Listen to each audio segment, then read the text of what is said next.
xibaar yu wér te wóor ca tàng-tàng ba abonnez-vous pour ngeen di mën di jot suñuy vidéo. jërë ngeen jëf ci ànd gi ak ñun ci chaîne bii di Buzz 221 HD. dernière nouvelle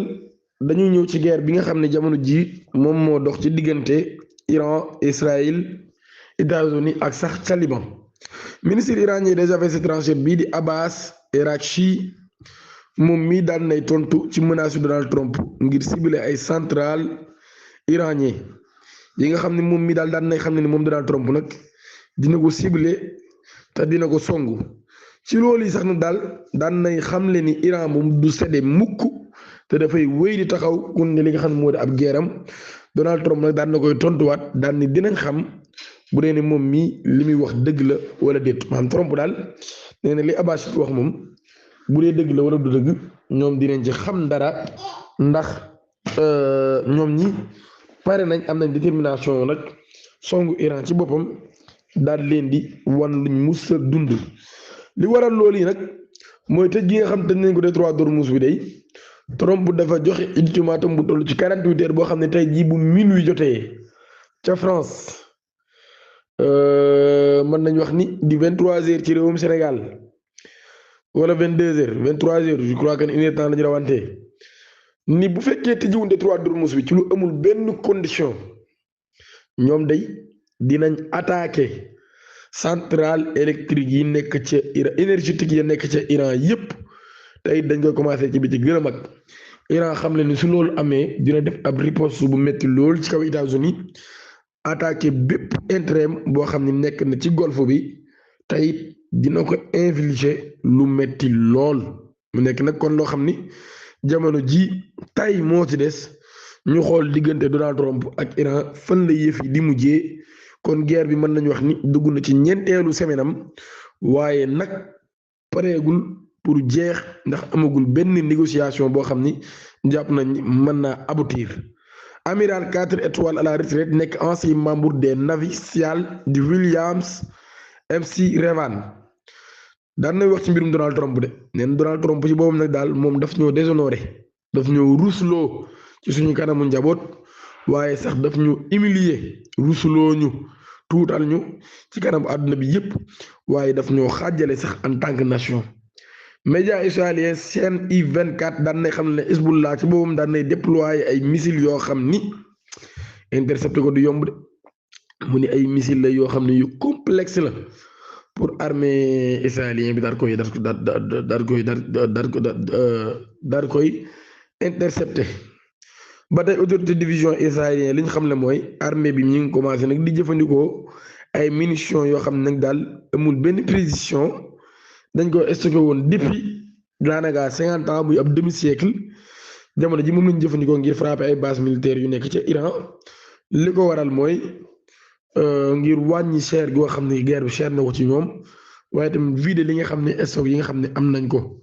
maanaam kon loolu yi nag daal mooy li nga xam ne jamono ji kon daan nañ koy commencé jamono ji question yi nga xam ne wax nañ moom lañu gën a tontu ci Israël muy fan la seen défense aérienne bi nekk ak lan moo xew ba missile yi di daanu rek ndax amul benn interception boo xam ne am na ci xolu Tel Aviv loolu daal kon moo tax ñuy laajte gis nañ nag ci am missile ca Israël ñu bind ci F-35 furtif ne présente pas avec moi maanaam du fo aman moom F-35 furtif bi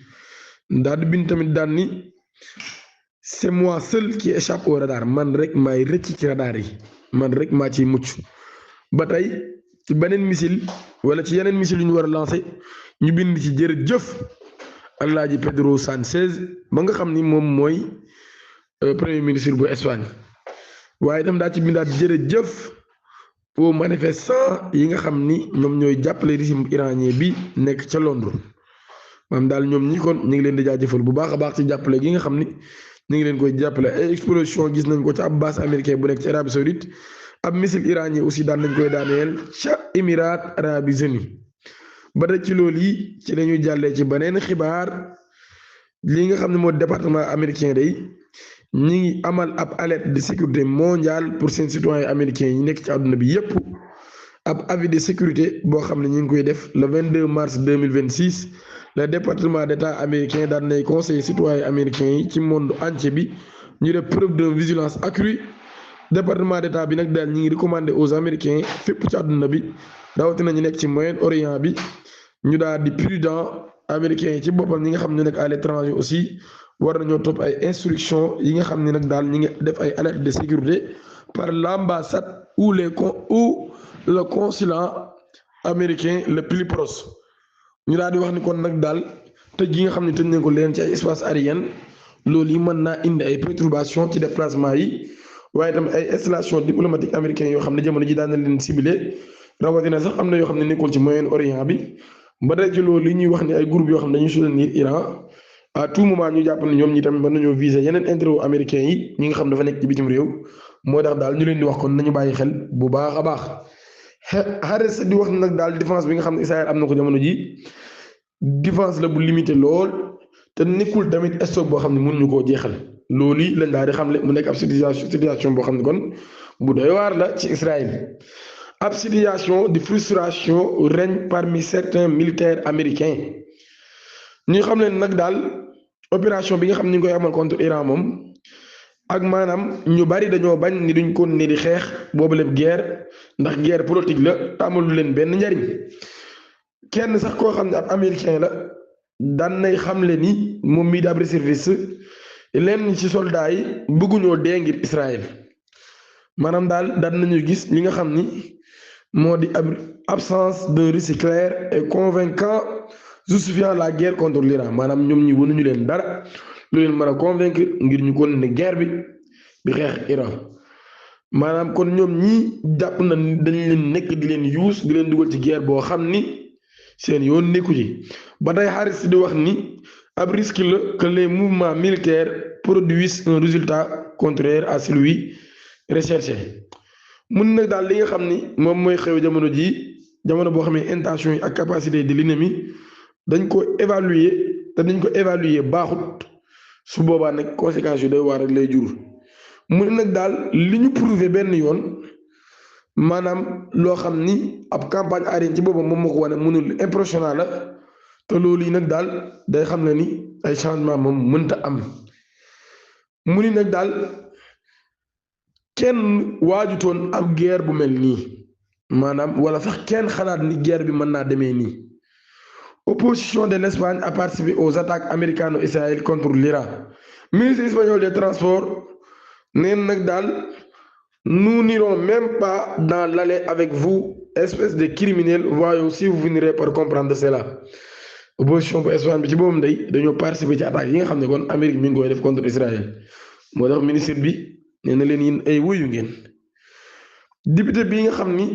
ab député démocrate la di Roxana daan nañ xam ne bombardement aveuglé yi nga xam ñu ngi koy def ci centrale énergétique iranien yi nag daal dafay violer principes fondamentaux du droit de la guerre di ñaan ngeen abonné ci chaîne bi activer cloche notification bi